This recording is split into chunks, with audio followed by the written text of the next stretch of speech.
Let's do some diamond painting. We'll start by opening a new document. Change the pixels to something really small. I go for 20 by 20. There's no need to worry about DPI here as it will be done later. I forgot to mention to put the document units into pixels so that you can pick pixels. If you want to save these settings, you can do a custom document. You do this by clicking the icon down here and adding your name to the document. Once done, then click OK and go to the document. Now to set up your grids, go to the windscreen wiper at the top right, the drop down menu, and click on Pixel Grid and Normal Grid. The pixel grid will allow you to see the individual pixels, whereas the normal grid will allow snapping for the diamonds. If you're doing your own pixel art here, go to the pixel persona, pick a pixel brush, and choose a color. Tapping on each square will now draw your pixels. If you're diamond painting over the top, I suggest going to the opacity and change it to 50%. This will make it easier. Now swap back into the designer persona. Go to the assets panel. Import and choose your diamonds. Select the colored diamond you need and insert it. Use the move tool to move it into place. You'll see the snapping options with the color lines.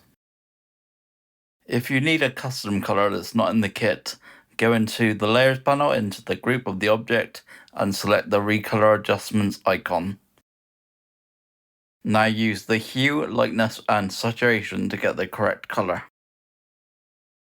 You could add this to the kit for future use. Exporting pixel art is not easy as it's so small. This is a workaround for printing and sharing your work.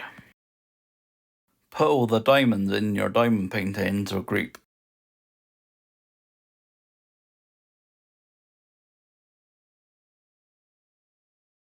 Go into the three dots menu and go to copy. Start a new document.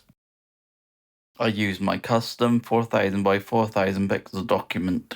This is where if you're printing, the DPI will matter, so make sure it's over 300.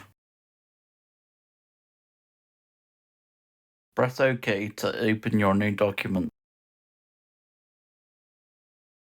We don't need the grid anymore, so I turn it off. Go to the three dots and paste your diamond painting. You will probably see your diamond painting is really small in the top left corner. Drag it out. The diamonds themselves are vectors, so enlarging them like this won't lose any quality. Once you've centered your diamond painting, at this size it's okay to export. I use the three-line menu and go to export to do this. I won't be printing this, I will be sharing it as a PNG to my social medias.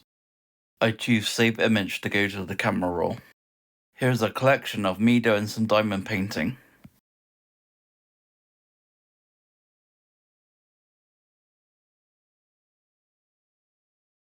Definitely look out for more pictures in the future.